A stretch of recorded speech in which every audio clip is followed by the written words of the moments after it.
É incrível e chega mesmo a ser paradoxal que o sofrimento que nos acompanha desde que nascemos continue a ser uma das realidades mais incompreensíveis. Para a ciência, a dor continua a ser um enigma.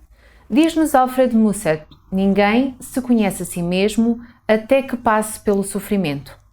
Retomamos a conversa para mais um programa de uma série de que tem por base o livro Enfrentar a Dor, de Roberto Badenas, e que passa aqui no Hope Channel Portugal e também no Rádio Clube de Sintra. Na semana passada falamos da importância e da necessidade de estarmos atentos aos vários sinais de alerta. Para hoje, o desafio que tentaremos alcançar está relacionado com a grande dificuldade que existe em aceitarmos a dor. Para isso, nada melhor do que abrir mais uma vez este espaço de conversa com a minha convidada, Dulce Neto. Olá, Dulce. Obrigada por mais uma vez teres aceito o convite por estares cá connosco para juntas conseguirmos discutir e apresentar este tema de tão difícil aceitação. Entender a dor. É muito difícil entendermos a dor. A dor é assim tão útil? Sim, a dor pode ser útil. Se pensares bem, a maior parte das vezes nós vamos ao médico porque nos dói alguma coisa, não é? E boa parte do nosso sofrimento vem de fora para dentro, é-nos causada por fora. São as pancadas, são as feridas, são as infecções. Por isso, nesse sentido, a dor pode ser útil porque temos uma série de terminações nervosas que enviam sensações incómodas como sinais de alarme. Vimos isso num destes programas, não é? Uma picada, uma queimadura que evitam um mal maior. E neste sentido, nós podemos falar da dor positiva, da dor como uma função protetora, evitando um mal maior. Daí que Paul Brand, por exemplo, aconselha, antes de mais nada, dê atenção à sua dor. Se lhe dói alguma coisa é porque o seu corpo está a avisar de que alguma coisa não está bem. Por isso teríamos esse lado da dor que nos é causada e que pode ser um aviso para impedir outras situações. Depois temos outro tipo de dor, de causa da dor, que são as causas funcionais. A fome, a sede, o cansaço depois de muito trabalho, as dores musculares de um atleta depois dele se exercitar. E estas formas de sofrimento nós entendemos e, como entendemos, suportamos-las com alguma facilidade. Ou porque as entendemos ou porque há um objetivo nelas, não é? A mulher que tem um bebê, a mulher que dá à luz e que sofre no parto, mas que entende o porquê daquela dor. Por isso estamos quase como se estivéssemos disponíveis, dispostos a aceitar aquela dor porque ela nos trará algum benefício, ou porque ela vai ser superada rapidamente, não é? Depois, a estas formas de sofrimento, nós ainda lhes poderemos juntar uma série de outras que são completamente evitáveis, que resultam do nosso comportamento, que são fruto do mau uso que nós damos à nossa própria liberdade. Uma vez que nós temos o poder de escolher por nós mesmos, enfrentamos inevitavelmente as consequências. Por isso, a nossa infelicidade aí não é só uma questão técnica, não é um problema técnico, é talvez e sobretudo o resultado de irmos por caminhos errados. Mas quando essa dor advém do nosso comportamento, ela é evitável? Conseguimos preveni-la? Sim. Seriam dores evitáveis, não é? Cabe a cada um de nós uma certa prevenção da dor. Nós poderíamos evitar comportamentos que nos expõem ou expõem outros a sofrer desnecessariamente. Por exemplo, um estilo de vida, não é? Um estilo de vida pouco saudável acarreta imensos problemas. Se eu fumo, posso vir a ter graves problemas nos pulmões ou mesmo cancro de pulmão, não é? Se eu sou dependente de drogas ou do álcool, todos conhecemos os problemas que isso podem vir a trazer. A irresponsabilidade no campo sexual pode trazer feridas afetivas, gravidezes indesejadas, doenças fatais, enfim, uma série de comportamentos que nós podemos ter, que poderíamos evitar, e com isso evitaríamos sofrimento próprio e sofrimento dos outros, não é? Às vezes nós dizemos, eu tenho o direito a não sofrer, e Roberto Badenas salienta aí este aspecto muito interessante, que é: nós deveríamos ter a noção de que não temos o direito de causar dor ou de causar sofrimento alheio, e isso era muito interessante, e aliarmos àquela máxima dos médicos que era evitar a dor por todos os meios possíveis. Mas Dulce, nem todas as dores, nem todos os males são evitáveis ou decorrem dos nossos atos. Nem todas as dores funcionais ou essas dores evitáveis são comparáveis entre si, não é? Algumas não decorrem dos nossos atos, é verdade, mas já lá vamos. Eu acho que era interessante só referir aí que elas não são comparáveis entre si, não é? O desconforto que a fome me produz, sabendo eu que daqui a 2 ou 3 horas vou comer, não tem nada a ver com a fome que uma criança ou um adulto sentem, sabendo que não vão satisfazer essa fome de forma alguma, não é? Passa a ser uma tortura adicional. E aí, nesse sentido, uma boa parte do sofrimento, aquilo que tu estavas a dizer, longe de ser natural ou longe de ser merecido, é um sofrimento injusto, terrivelmente injusto. Por isso, nós podemos dizer que, em alguns casos, nós subsistimos graças à função protetora da dor, mas noutros nós sucumbimos devido às suas consequências destruidoras, não é? E chegados a estes limites e confrontados com estas situações irremediáveis, devemos abandonar a tese do sofrimento positivo. Mas sim, tu dizias há pouco que nem toda a dor tem um responsável, não é? E é verdade, basta-nos pensar nas catástrofes, não é? Nos acidentes, num tsunami, são uma realidade e não têm um responsável direto. E nesse sentido, as explicações naturais para o sofrimento só nos satisfazem até determinado ponto.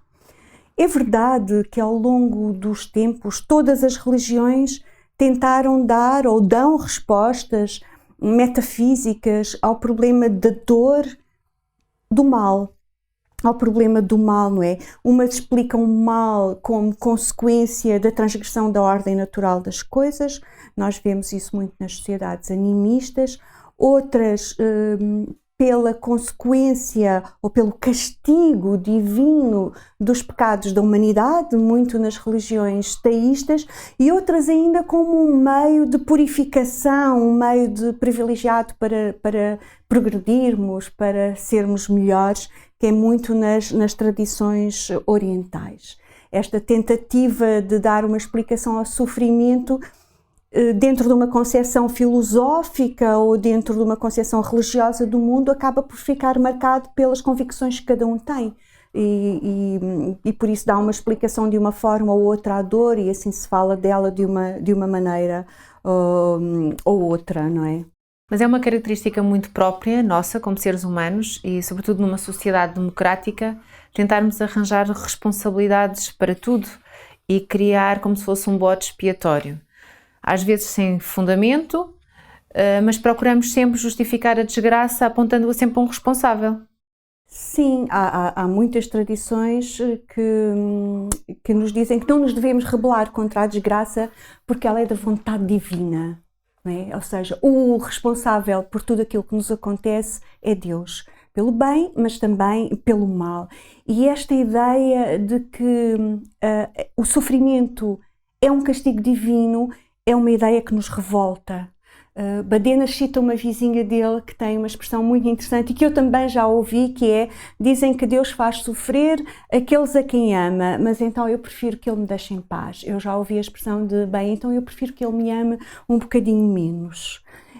Nestas sociedades secularizadas, a perda da fé, a confiança da medicina como solução para tudo, o sonho utópico de que um dia a ciência vai resolver tudo, fez com que muitos deixassem de procurar respostas na filosofia e na religião para o sofrimento, não é? E muitos perderam a dimensão enigmática, porque ela existe, do assunto e por isso dirigem o olhar noutra direção.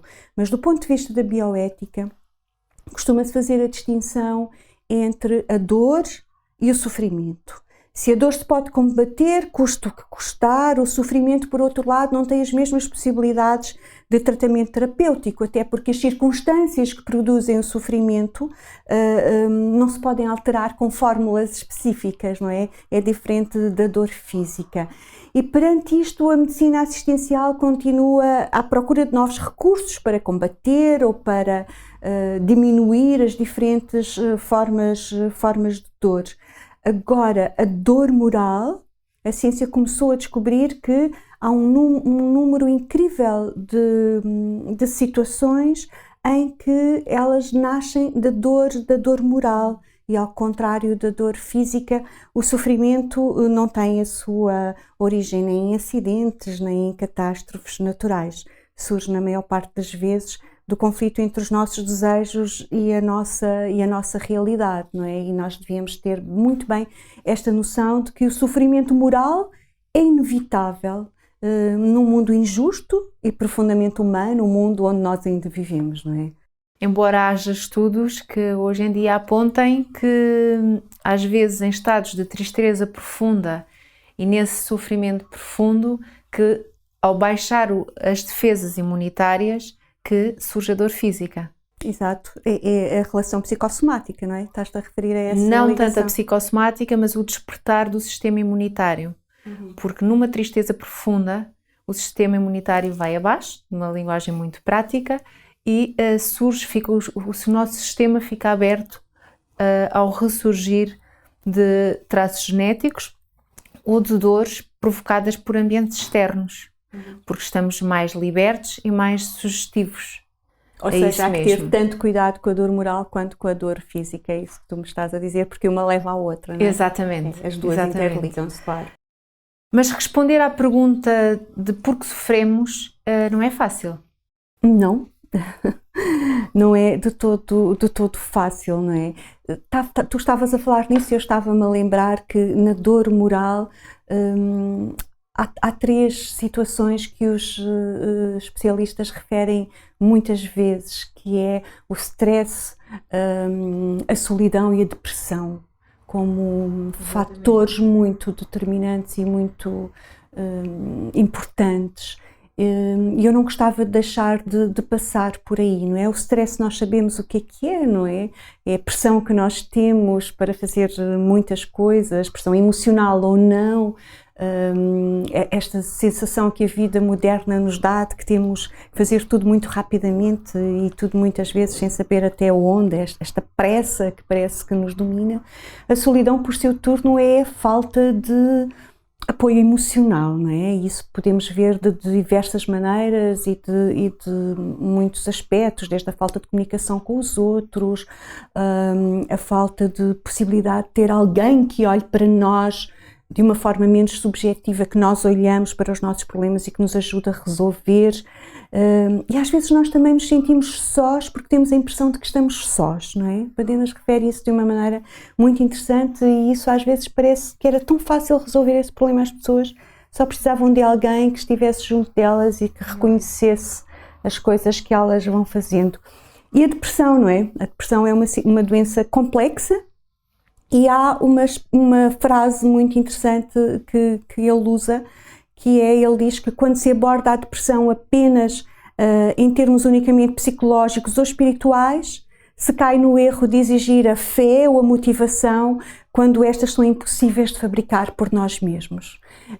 E John White diz uma coisa muito interessante, que é cruel querer impor o louvor a um coração que está a sangrar.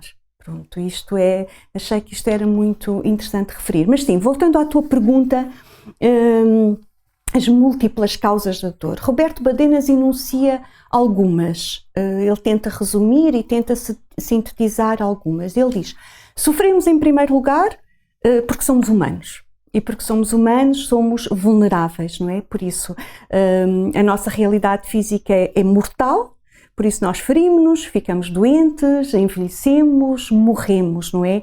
O nosso sofrimento, neste sentido, é natural, faz parte das circunstâncias atuais, pelo menos enquanto nós as conhecemos, nós diríamos, vivemos num mundo onde o mal existe e por isso é natural que o tenhamos. Depois sofremos porque somos livres, curiosamente, não é?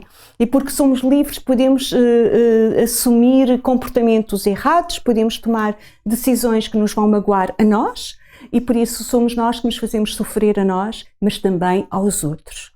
Depois sofremos porque somos inteligentes, ou seja, temos a capacidade de perceber que sofremos e temos a inteligência também de fazer os outros sofrer. Sofremos muitas vezes por causa da nossa própria maldade, diríamos, não é? É capaz de nos fazer mal individual e fazer-nos mal coletivamente. E depois também sofremos porque vivemos em sociedade. E como vivemos em sociedade, somos frequentemente vítimas das decisões do outro. Finalmente, Badenas refere que também sofremos por compaixão, quando a dor do outro nos faz sofrer, não é? Por compaixão ou por solidariedade.